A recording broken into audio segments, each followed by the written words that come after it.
సురేష్ బాబు గారు, మీరు మీ స్కూల్ డేస్లో మెరిట్ స్టూడెంటా అండి? అవునమ్మా.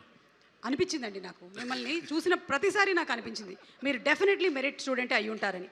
మరి రాణా మెరిట్ స్టూడెంటా అండి? లేదమ్మా. అది కూడా అనిపించిందండి. రాణాని చూసినప్పుడే అనిపించింది నాకు. అంటే మనం ఫాదర్స్ పాటించిన పిల్లలు కూడా చేస్తారండి. అవన్నీ నమ్మకండి, ఎవరి పాటికి వాళ్ళే ఉంటారు. అదే అర్థమైంది సార్. ఇంకొకటి, వెంకటేష్ గారు మెరిట్ స్టూడెంటా sir? Okay, okay. Just student. ఓ, వెంకటేష్ గారు ఈరోజు మీ గుట్టు రట్టయిపోయింది.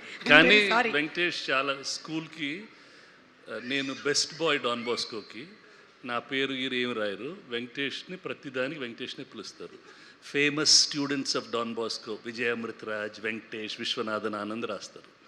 Famous students of Loyola college Venkatesh. అంటే చదువుకోకపోయినా వాళ్ళు ఫేమస్ అయిపోయారు, వాళ్ళకి వస్తారు. ఓకే. డాన్ బాస్కో వాళ్ళు, లాయోలా వాళ్ళు చూస్తున్నారు కదా ఇవాళ. చెప్పారు, విన్నారుగా మీరు. ఓకే.